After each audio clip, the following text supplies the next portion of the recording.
that too. As it is now 6 p.m, I would like to open this meeting at 6 p.m. I will start with an acknowledgement of the traditional owners. The Curtin Student Guild pays our respect to the Aboriginal and Torres Strait Islander members of our community by acknowledging the traditional owners of the land on which the Bentley campus is located, the Whadjuk people of the Noongar Nation, and on our Kalgoorlie campus, the Wangutha people of the Northeastern Goldfields. We acknowledge and respect their continuing culture and the contribution they make to the life of this university, city, and region. At this time, I have a statement from Ryan to read. He sends his apologies. He's asked me to read this.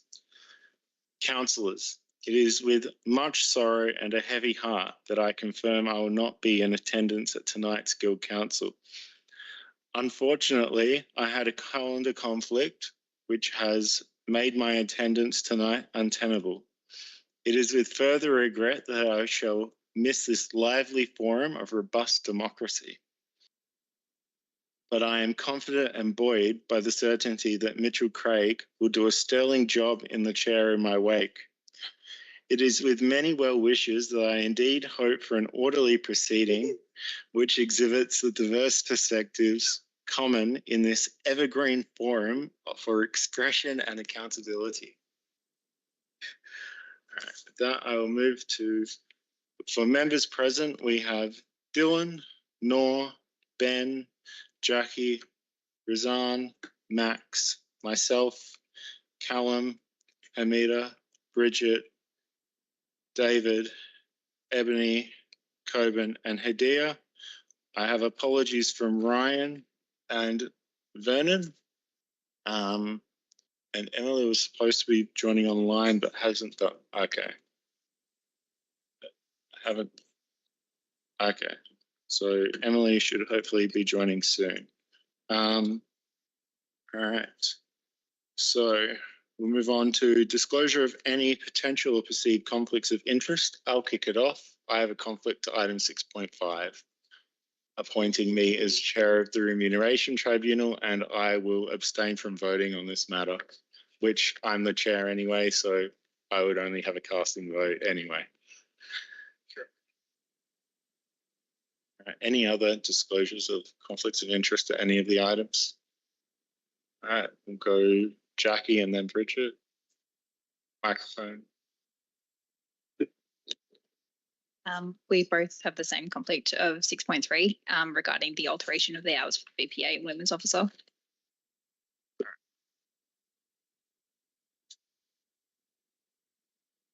All right. I think since it's just noting, not approval, I think it's fine. Callum, microphone. I may have a conflict of interest with 6.6 being the mover of the motion to be overturned. Everyone happy for Callum to remain and vote on this matter? Awesome. All right, then we'll move on to the minutes of the previous meeting. We have a motion that the Guild Council approves the minutes of the previous meeting held on the 17th of April 2025 as a true and accurate record of the proceedings at that meeting. This is moved by Noor. Can I get a seconder? Ben, thank you. Is there any discussion on this item or corrections that anyone had? Happy? All right. All those in favour? That motion is carried. All right, so we'll move on to reports. Dylan, your report was submitted. Would you like to speak to your report? Yeah, I would. I'll take it as read, but I want to note, incredibly proud of all of our reps and the Guild staff for the sheer amount of achievement that the Guild has produced so far this year. We're not taking anything lying down. I'm very confident that we're leaving the Guild and University in a better position than we were before we began. Much work has gone into our commercial plan moving forward, and I look forward to having constructive discussions with the Council in the coming months about it. We're developing a new strategic plan, reviewing our organisation structure, IT infrastructure, and how we best use the Guild spaces. We're seeing Clubs Hub developed, a new student kitchen opened, and the expansion of food relief and cost of living pressures plan. I'll be visiting Food Bank tomorrow, myself and a few members of the Guild executive. We've rolled out free period products across campus, defended clubs funding, rewritten the student charter, and advocated for improved assessments. When you're in the middle of it, it can be hard to have perspectives, and there is always more to do. But I really want to use this report to express my gratitude to everyone on Team Guild for working tirelessly to keep getting it done for students and with students. Of particular note, ahead of this council meeting, something happened that I'm sure many of you have already seen. Curtin University has ended its partnership with Israeli institution Ben Gurion University following sustained pressure from this guild. And I want to take a moment to acknowledge the tireless work of last year's Guild executive who laid the groundwork for this powerful outcome. Through the Gaza Solidarity Encampment and the negotiation of what is well and truly the strongest memorandum of understanding of its kind in the country, they gave the Guild the standing and leverage to keep pushing, to erode the social licence of our university to partner with institutions complicit in or profiting from systems of apartheid or genocide. This is a win, not just for policy, but for people. For every student who slept at the encampment, who organised, who showed up, and who voted at this Guild Council to adopt that world-class agreement. I've been contacted by student union leaders and organisers from around the country. This victory has sent a ripple through the movement. It's lit a fire in our comrades and peers, and it's made it clear that this kind of change is possible and it is powerful. On a particular note, I want to recognise the work of Razan as fellow member of the Guild executive on the Memorandum of Understanding Working Group for really working hard to get this done. It's something that you should be incredibly proud of, and everyone on this council should be incredibly proud of. You need every element to grow a tree from a sprout. Thunder may make the noise, but it is the quiet and persistent rain that gives life. Students deserve a Guild that does both, and that is what we will keep delivering. Thank you. Are there any questions for Dylan? Hamida? Can you do the microphone though? It's just Emily's struggling to join, like the things has just been saying connecting. Just wanted to note that for the meeting, if there's any way to resolve or help.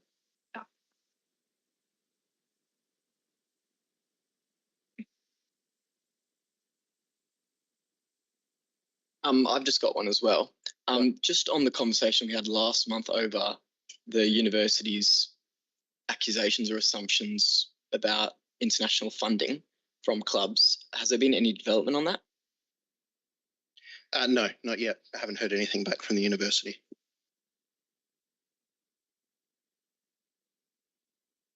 No other questions for Dylan?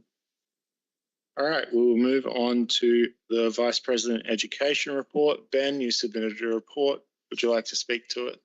I'm happy to take it as tabled, answer any questions. All right, is there any questions for Ben? No?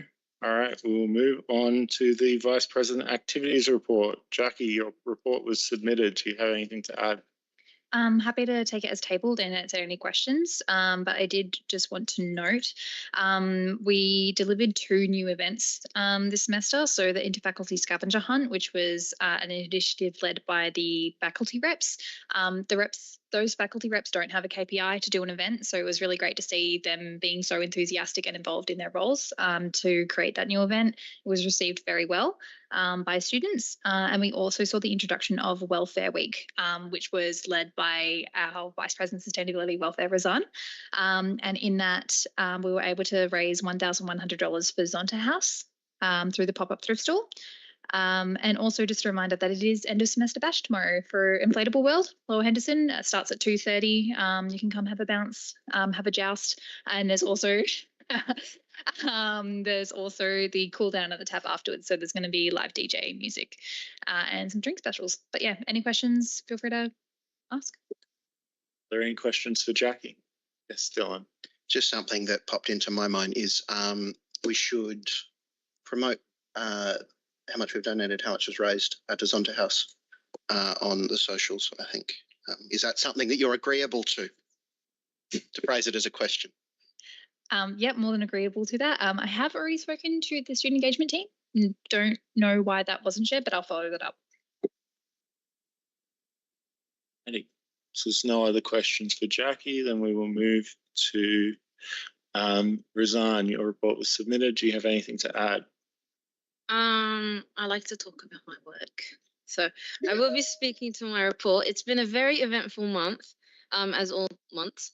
And I'd love to touch upon some of these because it's been quite, a lot of these have been inaugural. So on Welfare Week in 2024, Jackie introduced Sustainability Week.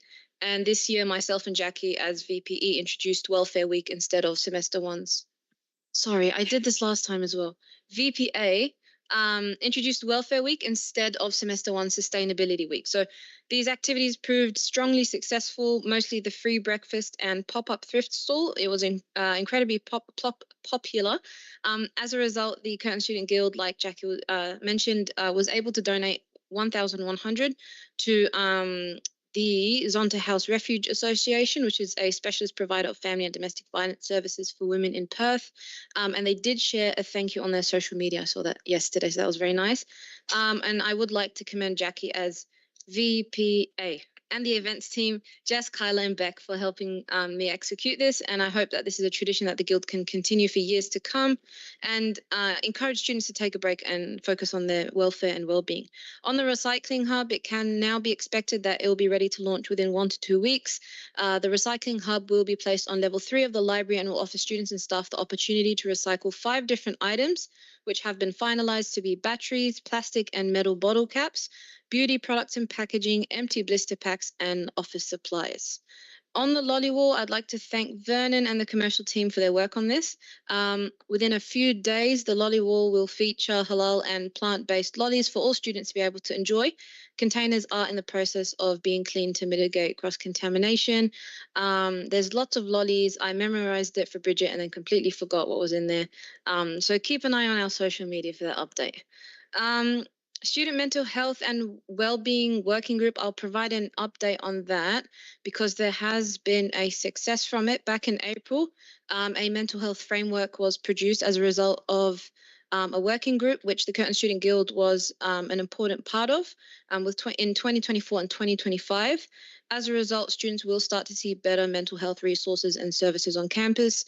The one that has recently and noticeably been rolled out is now all students should be able to access a My Wellbeing tab on their Oasis homepage. And as a result, the working group has been dissolved and the actions are being actioned. During representation board, the charter was presented and recommended, and I'll speak more to that during item 6.4. And it is with great excitement that I can now say the Curtin Student Guild has a ethnoculture collective. Expressions of interest will be open from tomorrow on its Instagram page, and I've gotten to work. Bettering the experience of CALD students has underlined a lot of my personal work.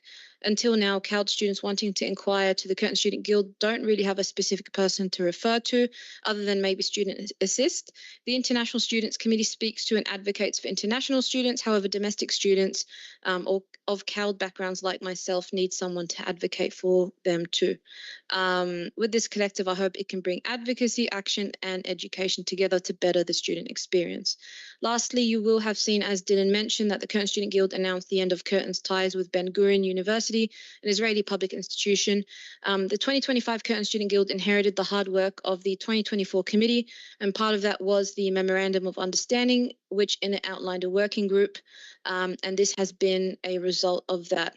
Israeli universities operate under an illegal system widely recognized as apartheid and are currently under investigation by the International Court of Justice and the United Nations for genocide and ethnic cleansing.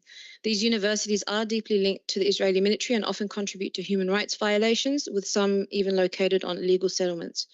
This isn't the end of the road, but it's just a step in this campaign to ensure that Curtin University promotes the ethics that it states it's proud of in its partnerships and ties, and so Curtin students can graduate proud of the emblem on their graduation certificate. This was a collective effort, and not only has it validated the work of everyone that supported us, but also it's given morale to other unions across the country trying to do the same. I will take my report as read after that and happy to take any questions. Sorry. Thank you, Razan. So only the chair can give the right to speak, so you have to wait your turn. Okay. Thank you, Razan. Is there any questions for Razan's report? Yeah. Just press the green button to... My question is this: what will you do about what I'm going to about right now? I want my boyfriend back on this campus. He has never had any chance to plead not guilty in a fair trial, for example, in a university court of law. Plus, among other things, he believes all the vice-chancellors should be elected, and he believes there should be speakers' corners, which are designed so that people take their turn in the queue and then have their say. Plus, here's a resolution for the Guild Council meeting if you want to adopt it. But guess what? You don't have to.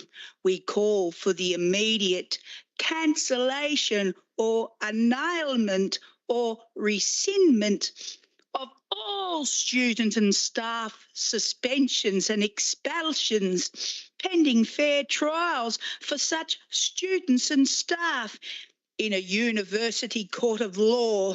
Plus, please don't forget, we have a whole law school at this university and a very well-paid admin supposedly in charge, including the Lawmaking University Council. P.S. You are invited to do a Google search on the treatment handed out to Gerd Schreider Turk by the Murdoch University admin. So firstly, thank you so much for being here. So I know how to cater your question correctly. Do you mind if I ask, are you a student? Yes, I am. That's brilliant. Are you happy for me to address you by your name as well? Yes. Yeah, what was your name? Sorry. Juliet. Thank you, Juliet, for being here. So we are the Curtin Student Guild and we advocate for our students. So you've done the right thing by coming here today and letting me know. What I recommend you do, we do have a range of services that seem like it can cater to your concerns. If you've ever gone on the Curtin Student Guild website, you can go and find these resources. And the reason why I'm recommending you go through these resources is because a lot of these things will remain confidential so that your concerns are being adequately addressed and privacy for you is being maintained and you can get to where you would like to get to.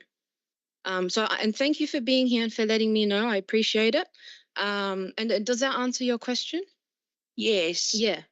So I hope you find what you're looking for in that, and maybe you can find a bit of confidentiality as well so you can address your concerns. Thank you. No worries at all. Thank you, Juliet. Thank you. Are there any other questions for Razan? Yes, Jackie. It's not so much a question, but I just wanted to note a few things from your report. The Halal Lollywall has been like a 2-year-long battle. So I just want to say hats off to you for getting that done and seeing that through. It's not the first time that it was brought to Guild Council, but you were the one who actually managed to get that delivered. So that's hats off to you. And also, I think sometimes because we're in the thick of it day to day, we sometimes forget how much we have achieved in a single semester. And like right now, reading Ben's reports, your reports, Dylan's reports, like I just wanted to take a moment to be like, holy shit, like you've done a lot as a semester 1 VPSW and you're the second VPSW. Like you didn't inherit a lot of projects. You've started these from the ground up, especially with the Ethnocultural Collective. That's a huge achievement. And I just wanted to take a second to recognise that. So this is the point where now I thank Jackie. I'm actually surprised by how much has been able to get done because I didn't know, like I hoped that I could get this all done in semester one and I'm on track. I've dedicated semester one to sustainability because it is an ongoing thing. And I'm hoping to dedicate semester two for welfare. So that's already starting to kick off. So thank you, Jackie. I've also inherited a lot of Jackie's projects, which I'm just happening to see the fruition of. So thank you, Jackie. Are there any other questions for Razan? Yes, Sylvia. I actually have two, if that's all right. The first question is slightly irrelevant. Will there be any sort of social media post or anything about the timings of guild outlets? Because I'm interested in coming and checking out the halal lobby wall. Cool. Cool. Zobia, before you ask your second question, because I can't do two questions at once. That's okay. That's okay. So you said announcement about the guild outlets as Yes, in the lolly like wall? during the study break and during exams, etc. Like about the lolly wall? Or- Yes, but also in general about all of the outlets, like their opening times and when they close. Cool. So this is something more, I think, for student engagement, but from memory, the guild page continues to run throughout even the break. Yep. So that should all be before the semester break. Traditionally, what happens is the student engagement team put up a post describing opening times, closing times, etc. With regards to the lolly wall, that also will be posted as soon as it comes in. Yep. And as soon as it's in order. I think a lot of students can benefit from it. It's not because it's not just halal, it's also plant-based. There are also gluten-free lollies in there that aren't maybe not labeled. So I think a lot of students can benefit from it. And so it will be announced because I think our generation, we learn most things from social media anyways. So yeah. What was the second question, Zobia? Second question was, since there is a new ethnoculture collective, will there also be a new equity space for it? Since I know the other collectives also have equity spaces. So equity spaces are given to departments. So currently it's a collective, but my promise to students prior to election was an equity, well, it was, to be honest, an ethnocultural collective, but I am hoping to see a department come out of that. I can't provide the answer now unless Dylan, yeah, I can throw it to Dylan. If you want to. Can I? Yeah, thank you. I'll throw it to Dylan. But okay, Chair. Yeah, I recognise Thank Dylan. If was it last Guild Council that I think it was the Guild Council before we adopted a plan on our spaces. So part of that was identifying it. We've got an ethnocultural collective coming on board. So where do we fit it? There's a bunch of other things as well that we took into consideration, which was we need more officers if we want to bring more student assist officers on board in the future, more staff, all of that kind of stuff. So it's in works at the moment in terms of an implementation of that. What is currently sort of in the draft stage and we're exploring to see whether it's viable is with the opening of Clubs Hub, turning what's currently Clubs HQ into new equity spaces. So that will have the existing spaces plus ethnocultural collective space. And then converting what's in the middle of the two guild courtyards at the moment into another sort of common room, effectively what Club HQ is at the moment. Yeah. And moving sort of the event prep area from that area into where the existing equity spaces are. We're exploring the options of that. We need to figure out what we can do within the space, if there's restrictions. So Vernon, who's the managing director, has spoken to Kern Properties to get clarification on exactly what we can do within the lease, what we might be able to roll out this year even, so that it won't be too long, hopefully. So once we've got the space, absolutely, the Ethnocultural Collective can have a space, yeah. Yes. Thank you both. Jackie. Just responding to you, Zobia, I've just sent Marianne, our head of student engagement, an email requesting that an Instagram post be made an pinned Instagram post be made advising of the hours of our guild outlets that will hopefully be posted as of Monday next week if Marianne sees this tomorrow. But yeah, just wanted to let you know that's already been actioned. All right. I also have a question. Sure. Coben. Just with the severed ties with the university in Israel, is there any students over there now who would be affected that are on exchange possibly? So we did check. No. Yeah. So there's no students over there, and no students from Ben Gurion over here. Are there any other questions for Rosanna?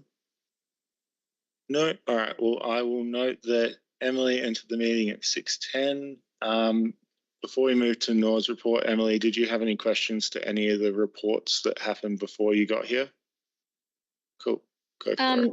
Yeah, I did. Yeah, I had a question about Dylan's report. I didn't hear it, but I was reading the agenda and saw that he met with Tony Booty, I think. I don't know how you say his name, but the Labor Minister. I was just wondering what you spoke about. Yeah, we spoke about a number of things. I spoke about student housing as an issue. He's also the Minister for Commerce, so leading the reforms to the Residential Tenancy Act. We did speak about campus freedom of speech alongside people there from the UWA Student Guild as well. With these kinds of meetings, it's very much a kind of listen, like there was no major kind of commitment to do anything really, other than to continue conversations. Yeah, so that was what we discussed. There was a few other issues around that some of my other counterparts raised around advocacy that the WA government can do regarding visa issues and regarding, I guess, sort of the signal that unfortunately the federal government sent to the world, which is effectively we don't really want international students here, which is something that's being recognised. But yeah, the main sort of discussion I had was in particular around housing, and I followed up with a letter to him about what the timeline is for reform to the Residential Tenancy Act and reiterating the Guild's position that student accommodation needs to be included in that act. Are there any other questions for the reports before we move to Nor's, Emily? Oh, all right. Nor, your report was submitted. Do you have anything to add? No, I'll take my report as read, but I will just echo what Exec was saying, and that we're coming up on halfway through our terms, and there's been really good work so far, and there's a lot of good work to come. I'll touch on the AGM. It was a pretty successful meeting. We hit quorum, I think, within like 20, 30 minutes, and it was pretty efficient, like didn't even last an hour. I want to follow on. Just want to note that following the start of the Ethno Collective, I've started the process with Mitch's help of reviewing the regs and the bylaws to hopefully introduce a new ethnocultural officer. So this council will hear about that in the coming meetings, hopefully. Yeah, good work, everyone. Were there any questions for Nor's report? All right, so Vernon is not here. So for the manager, does anyone have any questions to take on notice for the managing director's report, or possibly Dylan and or Nor could answer some of them? Yeah, were there any questions for Vernon's report? No, hearing crickets. All right, then we will move on to, I have a motion that the Guild Council approves the reports, moved by Nor. Can I please get a seconder? Kadir. And then all those in favour? That motion is carried. Then we'll move to business on notice. First item is the safety report. Nor, you're the mover for that. Would you like to speak to it? I just want to say it's good to see that 100% of the inspections were done on time for April, and there was no new incidents or hazards raised. So that's pretty good. Yeah. All right. Anyone else want to speak on the safety report or ask questions? Yes, Dylan. I can give some anecdotal information on the air conditioning temperature fluctuations in the Guild Administration Office. It is appalling and it's shameful. But anyway, Nor, are these being fixed? Because my office is overheating and it's very uncomfortable. I'll take the question on notice and pass it to Vernon. Yes, Jackie. I'd like to second that question because while Dylan I'll is sweating in vote it his if I office, could. we are freezing in jumpers. So I think it is being looked into. I don't know what's actually the issue, but it's something upstairs. Don't take that as fact. Yes, very important issue that's been going on for years. Is there anything else on the safety report? No, all right. The motion is that the Guild Council notes the safety report, and it's moved by Noor. Can I get a seconder? Jackie, excellent. All those in favour? That motion is carried. Item 6.2, Guinness in the Tavern. We have a motion that the Guild Council recommends the Guild stock Guinness at the tavern and requests the Executive Committee to report on feasibility or implementation at the next ordinary Guild Council meeting. This is moved by David and seconded by Dylan. David, would you like to speak to this motion? Yes, I will. So, look, I don't personally drink Guinness. I'm not particularly a Guinness guy, but look, the request to stock Guinness came from students who don't usually engage with the Guild or Guild's activities. And by listening to them and acting on their feedback, I think it's really important for us to show that we listen and that we care about what they want. And I think that the tavern is such a great cornerstone for life at Curtin, that being able to show that we can encourage the tradition of the tavern by getting people to go there and having such a diverse drink options that allows the majority of people that come here at Curtin and study to engage and have fun at. I think it's a great idea. Yeah, that's why I think we should recommend that Guild stock Guinness at the tavern. You, David, as seconder, Dylan, would you like to add anything? No. All right. Yes, Hamida? Just a general thing about I don't know, this meeting is not a joke. And I just feel like the last few meetings is just these motions that are meaningless. This is a student guild. It's not like student unionism isn't about talking about what BAU want and stuff. Who cares? I don't understand this motion. I did not understand it at the AGM as well. And it's just really frustrating that we have to spend time here, wasting time talking about this crap. Seriously, can we talk about actual things? David, would you like to respond to that? Yeah, I would. I appreciate your comments. But what I'd say is that the Curtin Student Guild is meant to represent students. And when students come and they have an idea of a way to change the way things are run, that to ignore them and not listen opposes the very foundation of what the Guild is meant to be. And so I think that even though you personally may consider the ideas behind these motions to be meaningless or not have value, it would be incredibly rude to undermine those people's opinions who don't think that they're meaningless and think that they have value. And that's what I think is really. That's what I think is important. That's why I really enjoy being a good council, being able to listen and being able to give those people a voice. And yes, I don't think that I think that we really should get this motion passed. Max, you had your hand up. Yeah, but he's covered all my points, so. Oh, and Emily. Yeah, we'll go to Emily next. Yeah, I just really agree with Hamida. I think that student unions are supposed to fight for students, and every time on this body, if students want Guinness, just add Guinness. You don't have to have emotion about it. Clearly it's just a performance. And I think that, student unions are supposed to fight, and every time we try and raise a political motion on this body, we get told it's unconstitutional and get told it's not the time for it. I think it's just clearly we're the only ones that actually want to talk about what the world looks like right now and how to fight for it. And I think, yeah, it's especially in the context of, I'm not sure if people have been following what's happening in Gaza, but it's just really horrifying. The UN came out a few days ago saying that there was an estimated 14,000 Palestinian babies that would be killed in the next 48 hours.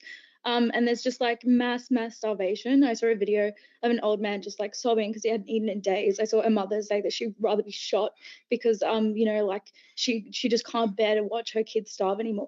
This is the state of the world. Trump's going on a huge offensive against all the oppressed, against the working class in America, and ordinary people, working class people in Australia, are just getting more and more poor. This is the state of the world, and this is what the student union has to offer. I just think come on, I think that this body should be a political body that actually fights for students and fights for all the issues that matter in the world, and that we should take that more seriously and actually be able to raise political issues on this body, not just things that just you find funny. it's like it's not about representing students, because if you're about representing students, then you actually take up issues they care about, and most students do care about other people like suffering and the kind of attacks of Trump. Thanks, Emily. I would probably agree that this is not quite the place for this kind of motion, but I think, Dylan, you had your hand up next. The Guild Council, this is well within the rules of the Guild Council to do. The question around the political motions, we've got a separate body for that. It's called the Representation Board. It's well established. But I mean, it's good to know that we've all got our talking points from Melbourne after Marxism conference. But I don't know if you've noticed, but we actually have announced the most significant win of the last few months in the fight for Palestine at this very student union just a few days ago. I know you weren't present for my report, but I spoke at length and Razan spoke at length as well in regards to Curtin University cutting ties to Ben Gurion University. So that's the whole point of this union and this guild, is that it's a body that can walk and chew gum at the same time. But the fact that we can do both of those things builds the power in the other areas. Because we're embedded in the life of the university, it gives us far more credence to go and demand things from that university, because we're willing to listen to students when it comes to services that students discuss and talk about, which is the tavern. It's a number of things here. It's clubs, it's societies, it's student life, it's building community, building connection. Fighting for clubs so that you can stand and hand out flyers as you so wish, defending your right to do so when you cause trouble. That's what this guild believes in. So I'm not going to sit here and take this sort of these very weak points when we are doing both of these things. We do all of these things because they all matter to the students at this university. That's pretty much where we stand, is we need to take all elements of this seriously. And the fact that we do these things that you might not deem important actually gives us the power to have the credibility to deliver stuff, not just shout about it, actually deliver. That's what this guild has done, particularly on the issue of Ben Gurion University. We keep chipping away. But issues such as the tavern, it's important to the life of students. We own the tavern. We're the board of directors of the organisation that runs the tavern. I don't see another opportunity for a member of that board to raise these issues. Well within the right, but when it comes to matters of representation, there's a separate body. It's called the Representation Board, and that's where those matters are first discussed. Thanks, Dylan. Anyone else like to speak to the Guinness motion? Yeah, we'll go back to Emily. I think it's pretty appalling that that's the response. Like, I'm trying to outlay the kind of state of the world, and your response is actually we've had heaps of wins, and you've got talking points. Like, it's not a talking point, Dylan. It's just like saying the world is pretty crap and things are getting a lot worse. Like I watched Netanyahu just yesterday say that there will be now after the military intervention they're now doing, they'll be occupying the entire Gaza Strip. Like, this is just the state of the world, and it's not, under this guise of representing students, you're passing a motion that you literally didn't even need to pass. Like, you just can add Guinness to the thing. Like, I think it's actually about fighting university management and fighting for a better world. And what that looks like is when you pass a motion saying you support like the protest against Trump, which is coming up on Saturday in a couple of days, it means that you actually put posters up for it, that you actually promote it. These are like basic things you can do as a student union who is, in rhetoric against these things. You can actually promote events where students can go and mobilize and, kind of have their say on things that matter. Like, these are simple things you can do that you've actually endorsed yourself and haven't even done. So yeah, I think instead of just saying all the wins you've had or whatever, it's like the world's shit, and I think a student union's like actual role in fighting is to fight for students, but also to fight against oppression and to fight against inequality off campus. And the least you can do is put up a poster about one of the kind of most important rallies to happen this year. All right. Does anyone want to speak on the motion about Guinness? rather than the role of a student guild. Yeah, Hamida. Well, I mean, I just want to clarify the first point I made because I was also referring to the motion last week about me and Emily. Like, it's just pretty like crap to put motions just for a joke. Is this and about the motion? That is what I'm responding to. And also, Is this I about think, the motion? can you stop cutting me? Thank you. And I Or is this think for general business. it's just like pretty appalling that this is the reaction I'm getting just because I'm putting an opinion here about what student union should be focusing on regarding this motion. And I think the argument isn't the guild isn't doing anything. Obviously, the guild is doing stuff. It's just that, like, let's be honest with the Ben Gurion exchange program. Like, you know, it's obviously a very positive development, but it's like it's not like the guild has been putting all this pressure of fighting for that to happen. Like, I'm pretty sure like that came up in Rep Sport as well, just the fact that the sort of reason for it being able to happen is like there hasn't been students going on this exchange program for a number of reasons of safety. Like, it's just an unstable area zone and it's not safe for students to go there. It's not that the guild is putting all this pressure. Like, it's just unsafe for students to access. So that's obviously why the university is going to support it. Like, it's just not really something that controversial for the university to support. So that's the kind of like, I just think you have to be kind of honest when you're saying something is a big win for the guild. Like, obviously it's a notable, you know, positive development. And I do support talking about that. But like, I just don't think it's been all of this pressure that that's been being built and stuff. Anyone have anything to talk about the Guinness motion? Is this about the Guinness motion, Razan? Okay, Razan. So I will be abstaining today because I am not an alcohol drinker, but I support the Irish and their stance on Palestine. And therefore, I think that Guinness is good. I also think, Hamida, in the MOU working group, safety was not brought up not once, and we could have played that card, but we did not play that card. We played on ethics, and I wish you would have brought that up during my report or Dylan's report.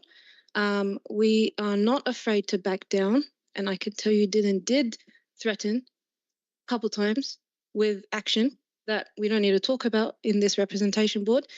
These meetings are exhausting and frankly dehumanizing when I'm trying to tell the university that people are dying and their response is, well, these are the funds we're benefiting. Me as a Palestinian, that hurts me. We could have played the ethics card, sorry, the safety card. We did not play the ethics card. I'm getting tired. We could have played the safety card. We did not play the safety card. We played the ethics card. We pushed the university. Those were very intense meetings. For students, outcomes matter, not process. Our responsibility is process. And I appreciate David's point. Even if I think it is silly or not silly, I don't drink alcohol for religious reasons. But I was walking on campus when David and a group of, I think, 6 students stopped me asking if bringing Guinness into the TAV was an option. These students seemed passionate. If this is a way for them to get involved into guild affairs and advocacy and to have students come to these meetings and listen to where all things are discussed, if that is a route, then our job is to speak about it, no matter how big or how small it is. People are dying. I acknowledge that. We are addressing that. We are a holistic guild. We advocate on a range of issues. And even if something seems small to us, it's still important that we bring that to the table. Thank you, Razan. I'm going to end discussion here and move to a vote. All those in favour? 1, 2, 3, 5, 6, 8. We have 14, 15 present, so that passes. All right. Moving on to 6.3, notification of alteration to hours, VPA and Women's Officer.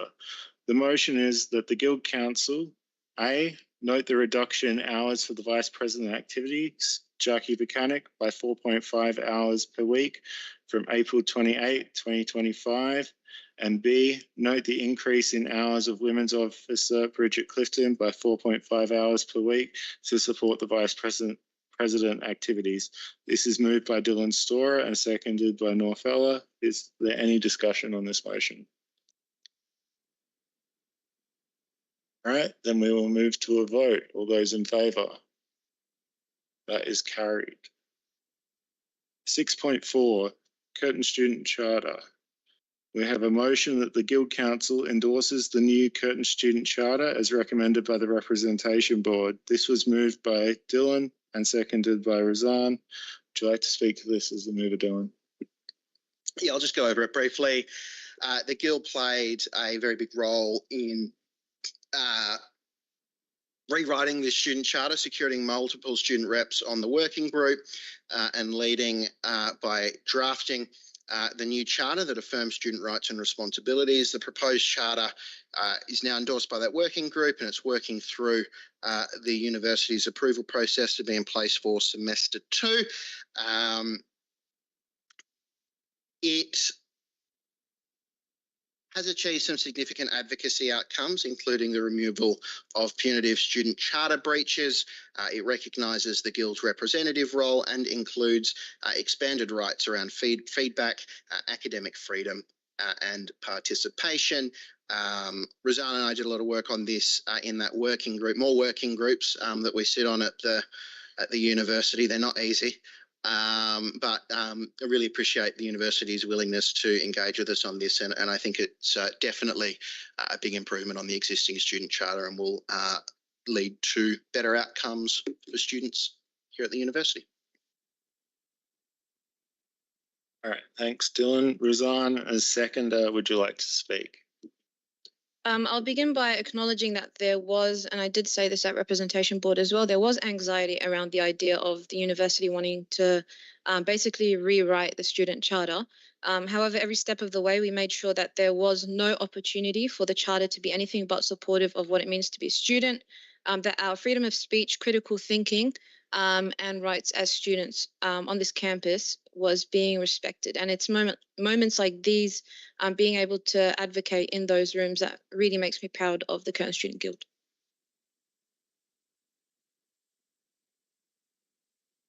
Thanks, Razan. Was there any other discussion on this item? Yep, Emily? I just have a question. It was kind of said that there was like discussion and I don't know the word, like compromise or something. What are like the main changes in it? And like you said there was like compromise or whatever the word was. Was there anything like that the university kind of won on, or any changes like that you didn't quite get? Or yeah, I just want to get a sense, because obviously at UWA and a lot of the campuses across the country, there's a crackdown on free speech. I just want to get a sense of like if the student charter kind of changes on that terrain. No, so what we did is we wrote an initial draft. Other than that, it was really just wordsmithing. There was a few small changes, probably a few wordy sentences that were revised down. Some of the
All right. Can you hear us again, Emily?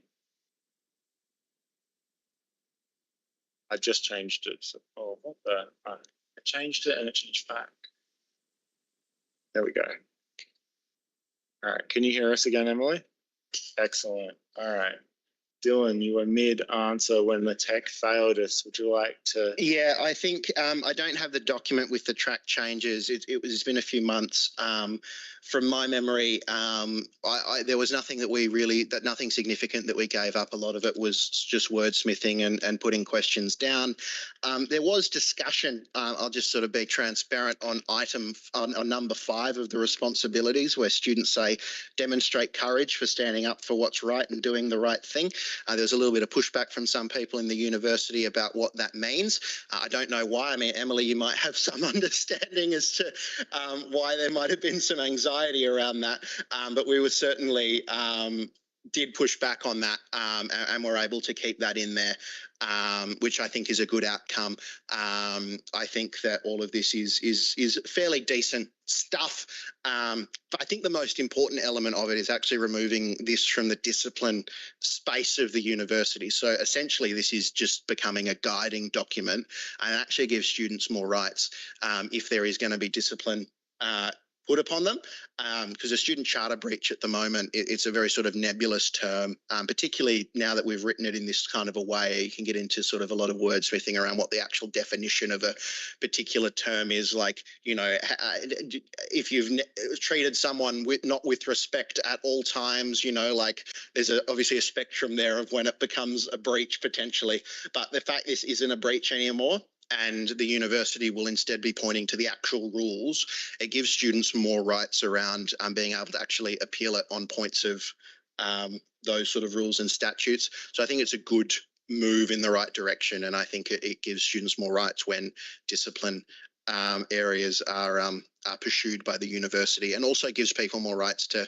appeal and seek advice from Guild Student Assist and all of those kinds of things as well. So a lot of good things in there, but yeah, we didn't really change anything other than some wordsmithing.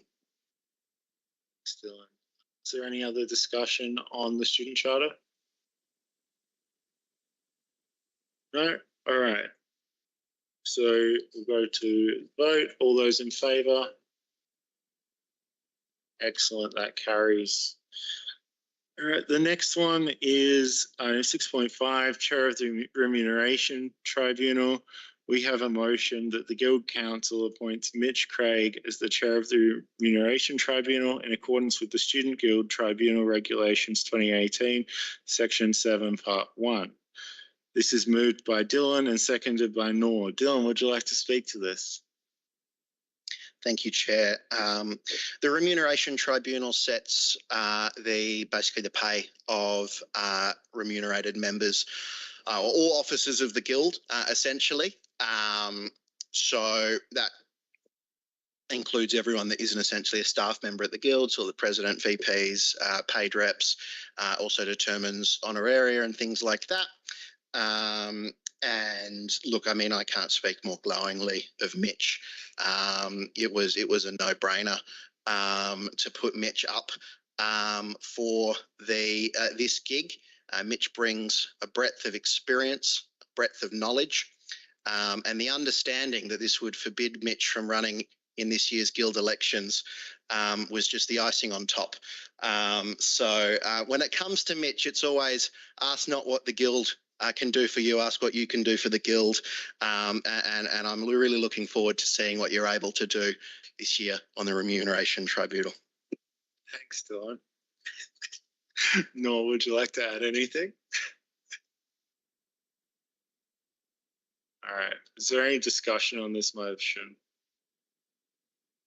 No? All right. All those in favour? That is carried. Item 6.6, sure to be topical. So I'll start by saying this requires an absolute majority, which means 9 votes, and it also means that I get to vote. So the motion is that the Guild Council, in accordance with Regulation 19 of the Student Guild Administration Regulations, overturns the recommendation of the Annual General Meeting to rename the tavern to The Saloon and implement a 50% discount for students who wear a cowboy hat, as it conflicts with the Guild's reserved powers to approve the naming of any building or outlet and to approve of significant commercial activities. This is moved by Dylan and seconded by Noor. Dylan, would you like to speak to this? Yeah, thank you. Look, it's not something that we do lightly, and I think that the intent behind the motion that was moved by Callum at the AGM is something to be commended. Anyone can move a motion at the AGM, and yet only one person stood up to the challenge this year, and I think that should be recognised from Councillor Baxter delivering on an election promise that they made on their independent ticket at a few Guild councils ago. I think when it comes to our role as the Guild Council, though, we need to take a few things into consideration. One of those being the commercial viability of the tavern. If we cut all of the prices in half for anyone wearing a cowboy hat, if you've seen the budgets and the financials at the moment, we're not making money in the commercial space, so that's something to take into consideration. When it comes to naming something with the history of the tavern as well, there's probably a few stakeholders to worry about, not least liquor licensing requirements as well that are in place and would need to be considered for that to happen. With that said, though, you'll probably notice in one of the action items I've got here is that Guild President will work with the Managing Director and Executive Committee to implement recognition of the recommendation in light of what was an overwhelming pass of this recommendation at the AGM. It's democracy at play. So I think that maybe we can meet it halfway. We can figure out there being a special, some kind of a promotion, some kind of a cocktail or something like that into the tavern, which I think will be welcome and will probably look to enhance the Guild as opposed to possibly us making a premature decision when a lot of things are under review at the moment, and possibly having negative financial consequences. But I thank Callum for putting the motion forward, for delivering for his constituents. But yeah, it's sort of just a case of how we act at the moment as a Guild Council when considering that recommendation. Yeah, but I'm very happy to work with Callum as well on shaping what that recognition may be in the tavern. Thanks, Dylan. Nor, as seconder, did you want to speak to this? I'll just commend Callum for trying to deliver on your election promise. Callum, would you like to speak on this? I would. I will start. I have a few comments and I have a response to what Dylan said. I'll start off by saying that this was something that was put to the voting populace of the Guild twice. Once at the 2023 general election and once at the 2025 AGM. So I think it rings true of what Councillor Phillips said about to ignore them and not listen opposes the very foundation of what the Guild is meant to be. Yeah, so I just want that to be in our minds when we vote, that this is something the voting populace and our membership is based on. They have endorsed this twice. And I will move on to the notion of fiscal, what was the word you said? Unviability? Something like that. I understand where this is coming from. However, I will note that on May the 7th, the day of the AGM, I received a message at 10:58 a.m. from Mitchell Craig asking to amend the motion. To amend the motion to institute, I believe recommendation is the way that you phrased it, to implement a 50% discount for the remainder of Wednesday the 7th, May 2025, for students who wear a cowboy hat. Now, I agree. I replied I'm amenable to this, to which I then received a reply 1 hour later at 11:28 a.m. from Mitchell Craig. Okay, we're not amending it anymore, but not putting it in straight away. So there was the opportunity of the executive of the Guild Council to remove the fiscal, unviability of this before it actually came to council. So I'd just like to kind of note in the consideration of this motion that one of the issues in this motion is an issue made by the executive, made by certain people in this room. I was more than happy to leave it as a 50% discount for the day of the AGM. Yet that amendment that was proposed to me by the governing party of this council, and then they said they wouldn't do it. So I think this is an issue that they've made up. It's an issue of their own making. And when it comes to the reserved powers of the Guild Council to approve the naming of any building, I hearken back to what I said earlier and I invoke Councillor Phillips' words. To oppose, to ignore them and not listen opposes the very foundation of what the Guild is meant to be. So I will conclude there, and that is that they are my remarks on this motion. I would like to, because since he addressed me, I will respond first. You then asked why not amend it, and I replied with liquor licensing bullshit. So basically, I was trying to get something in for that day. On consultation with the manager of commercial and managing director, it was determined that we couldn't do it within the on that day within our requirements under the Liquor Control Act, which is why it was no longer amended on that day. Did you want to go next, Dylan? I think Guild councillors have a responsibility to act responsibly and to understand that the service of alcohol is not something that is a plaything. We can't just muck around with it. If the government decides to take it away from you, it goes, and then it probably comes back to more so the true meaning of what Councillor Phillips meant, which is I think most students that voted for that would prefer a tavern exist than us do something outside of our liquor licensing requirements. As a part of the executive, we've got a responsibility to put forward a recommendation to this council. That's what we've done, to overturn this motion, because we believe it's the responsible thing to do and it's in the best interest of the broader student population, not just the 90 odd people that voted for this at the AGM.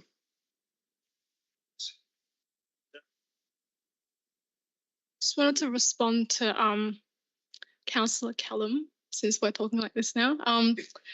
I just think, like, you know, if we're actually talking about listening to students, actually talking about, you know, students being able to voice stuff, I just think like we have to also talk about how the AGM was kind of not very accessible. It's not like all these students come and know about it, like, and are like know that they can pass through all these motions that could be recommended to the Guild. So I think that's something the Guild can think more about, or we could discuss more about how students could find a space to actually have more voice. And I just think, like, you know, like one student does not represent every other student's voice. So I just don't really get the argument of like this one specific thing that obviously someone that's involved with the Guild knows about.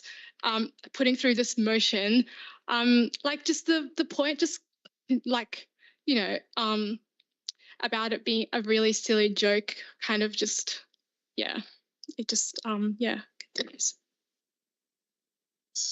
Alan? Yeah, look, I take on board what you were saying. I was quite clearly elected on a platform a few years ago, and this was part of that platform.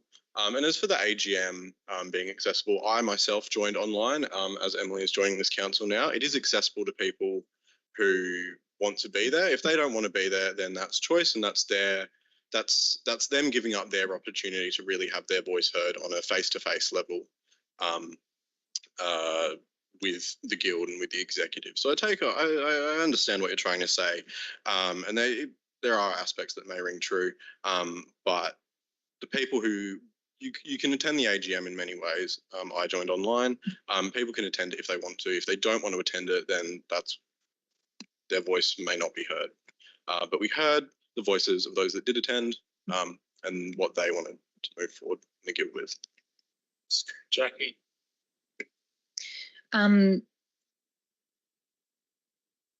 Sorry, my meds have definitely worn off. Sorry. To reiterate what Callum was saying as well, like, we are the Curtin Student Guild. If Curtin students have come to us asking to speak about these, if a Curtin student has brought something up at the AGM, it is actually the responsibility of Guild Council to address that. Our slogan is literally your voice on campus. We need to ensure that we're addressing the issues that students are bringing to us, whether we think they're silly or minor. We still need to speak on it. That's what we're elected to do. We're literally doing our job. I agree, sometimes some of the motions on Guild Council that are put forward by students are going to be more lighthearted than some of the more serious ones. And we do a significant amount of work with those more serious things, and we treat them with that respect. And with the more lighthearted ones, yeah, sure, a student wants Guinness, we need to discuss that. That's our job. And then also, I just want to bring people's attention to page 33 of the agenda. If anyone wants to refer to the financials, because this discount would, like, the financials of the Curtin Student Guild are publicly available. This agenda is available online. We all have a copy of the financial reports. We can see how not good the commercial aspect of the guild is doing, the commercial aspect of the guild outlets are doing. And we really need to consider that when we're voting on this.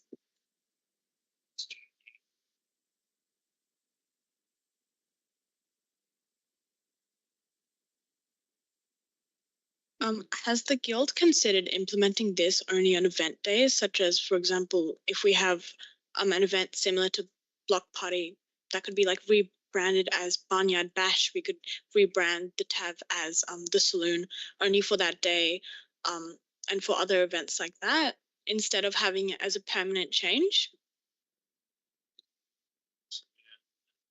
Max, you want to go? Just addressing one thing, I'm pretty sure the TAV was temporarily renamed to the Saloon for Barnyard Bash last year. So just wanted to touch on that. I just want to make a point here that I understand the guild's financial position, and it was clear that I was amenable to basically nullify that aspect of the motion. It was the first message I sent. I basically said, yeah, we'll amend it to make it dead in the water. So I understand that aspect of it. I'm not the way it was put towards that to the AGM was the way that that it was campaigned on. I was quite open with internal discussion about killing the 50% discount. So I just want that noted as well, that I was open to having it significantly reduced, whether to a couple of hours or not at all. Just want to make that point there. Is there any other discussion on this item? So because this requires an absolute majority, there can be no abstentions. So with that, we'll go to all those in favour. 2, 3, 6. Yeah, that carries by absolute majority. All right, that is business on notice. So next we'll go to the minutes of committees reporting to the Guild Council. We have 3, the Reps Board from April and then 2 exec committee minutes. Does anyone want to discuss any of that? No. All right, then we have a motion that the Guild Council note the minutes of committees reporting to it en bloc.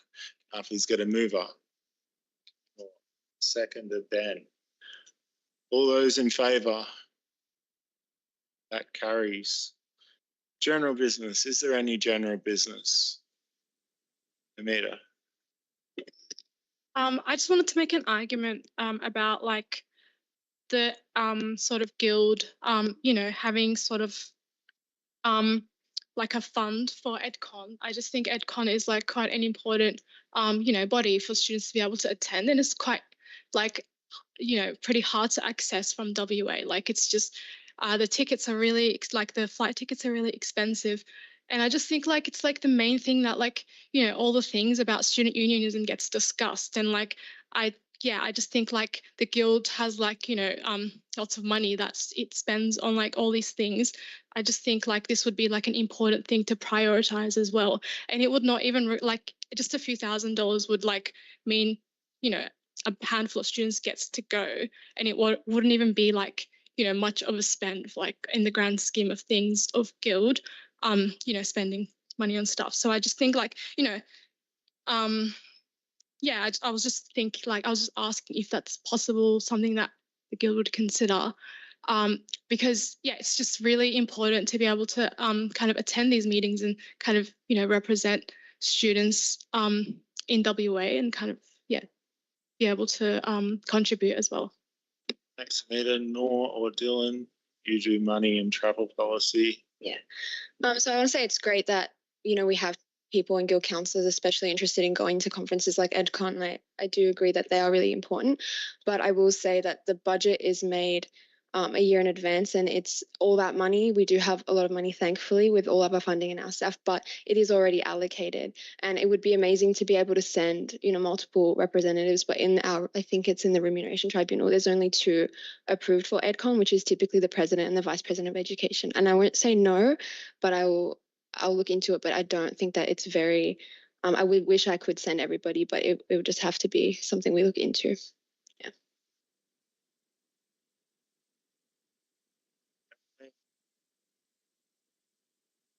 Did you say me? Yeah. Yeah. Yeah, I just really agree with what Hamida said. Like, I don't know how much money is spent on like parties or whatever. I don't know how much that stuff costs, but I would assume it's thousands of dollars. And I think that, yeah, like being a student union is really important to prioritize trying to give students opportunities to partake in student unionism, and to kind of be there to make arguments about what a student union should look like, and to kind of, be in the room where like the National Union of Students kind of talks through a lot of what it is about. So yeah, I just if you could look into it, I think it would be worth putting a small fund aside, and then in future years, like when the budget is made, I do think it is something that should be added like long term. But I think for this year, because obviously it's like a month away or whatever, I think like if there was a fund, that would be something really important for kind of contributing to like kind of raising the amount of students that can kind of participate. NUS has equity grants as well. Yeah, the NUS does have equity grants. I guess just the other thing to sort of note is we hosted EdCon here at Curtin last year, and that cost a significant amount of money from the Curtin Guild. So I guess if you sort of figure it out on balance, I'm certainly supportive of it being in WA. It's certainly supportive of it being in WA on a regular basis. I don't know if it'll be at Curtin for a while, but certainly, I mean, if UWA want to put their hand up or something in the future, but we did spend a lot of money on EdCon last year as well, so to sort of balance it out and have that equity point. A lot more people from Curtin were at last year's conference because it was here as opposed to what will happen this year. That is unfortunately kind of, it's just the case. We're never going to be able to fly over as many people as were here last year, regardless of how much money we put into it, just because, as you know, flights and accommodation, everything is expensive. Just a really short response. I just think like, yeah, the guild spent money last year and stuff, but like the guild spends money on like things all the time. So I don't really, take that argument like that. It just can't spend money on this thing. Like it certainly does have the sort of capacity to do that, and it does spend money like on just like events and all these things that they organize all the time. So I think that, I guess, like puts in the perspective that like it's about what you prioritize as the guild, and I think this is something the guild should definitely prioritize because yeah, it is what student unionism is about. So yeah, that's sort of the thing. I just want to respond to that and say that the things the Guild prioritises is our student initiatives, and we don't have all this extra money lying around. We have things constantly behind the scenes that need to be paid for, things that we have running active campaigns that cost a lot of money. Even things like our weekly food drops, like to be transparent, cost hundreds of dollars, but it's something that students really benefit from. The free period products on campus, they're not free for us, and these are very important. We can't just take funding away from things that students benefit from actively just to put towards something else. I understand that they're both important, but we have a responsibility to students and we can't cut funding for things that we've already taken action on. Is there any other general business? No? All right, Zovia, sure, sorry. Go for it. Forgive me for not asking this before, but Rosanna had something to ask you if possible. I'm excited to see the new recycling initiative in the library. Is there anything about containers for change? Because I don't think I've seen those around campus. So with containers for change, so the more accurate thing might be the 10-cent deposit initiative. Julie, there's a button to the right of the door to press to exit. Sorry, Rosanne. No, you're all good. Thank you. Give me a second, Zoe, because I've got it right here. I'll just open it up. So update on what you're referring to. That is, give me a second. What you're talking about is the national 10-cent deposit scheme. So with the guild outlets, so this is more of an internal thing. Jackie rolled out a system where we can collect those 10-cent containers, and then the money that we get from that, we just put it back into guild services. What we're working on, which Jackie initiated, I'm still working on it, is the smart bins, and we're doing that with a company called Circle 8. Now that is a really extensive project. There's a whole lot of things involved. What we're working on now with them is an app, and that will essentially incentivize and gamify the experience so that students are encouraged to hold on to their cans a little bit longer and actually deposit it inside these bins. So we're at the app development stage. It will be launched. That's the plan is to launch it by semester 2, so that when semester 2 comes, it's already around campus, and we've had a look at locations and things like that. So that's how we're hoping to roll that out. We won't be working with Containers for Change anymore, but more of the national scheme. Does that answer your question? Cool. Thanks, Jackie. Yeah, just to further expand on what Razan said. So just to quickly explain what a smart bin is, basically you have to scan the barcode, and then if it is a eligible 10-cent return container, a door will open and you can deposit that container in. Because the reason why we've looked at this is because Curtin had Containers for Change bins across campus for quite a while. So they're just like the big wheelie bins. The issue is that as soon as a non-10-cent container or any sort of landfill or other recycling is put in there, that whole bin becomes contaminated. So what was happening is the Girl Scouts would come in and they would be in PPE and they would have to sort through things, and they would get 100% of the funding because they are literally doing all the dirty work. The thing is that has stopped because the bins were so constantly full of landfill waste and food waste that it wasn't viable for them to keep doing that. So we know that cross-contamination is an issue because I tried to bring the 10-cent wheelie bins at an event last year, and all of it ended up having to go to landfill because it was so contaminated. Because even though it's very clear that this is a 10-cent container bin, it's got the hole with flaps, so it's really hard to put rubbish in there, but people would still put landfill in there. It was so contaminated that Containers for Change wouldn't accept it. And we didn't have the resources or the staff to actually sort through it. So yeah, just to explain why we're going with this specific type of bin, because that is a lot harder to roll out than just the wheelie bins. But yeah, you'll actually see that those wheelie bins aren't around campus as often as what they were, and that's the reason behind it. So yeah. Thanks. All right. Is there any other general business? No? All right. We move on to the meeting evaluation, which is being done by Ebony. Thanks, Mitch. I just wanted to say I think it was a really good meeting. We had lots of different things discussed that, are valuable to a very much of a diversity of students. You've got everything from the Guinness motion to severing ties with Ben Gurion University, which I think is a really good variety and diversity of items. I think, that's the strength of the meeting. Suggestions for improvement. I think a few times we got a bit off topic and discussed things that weren't really applicable to the motions that were being discussed.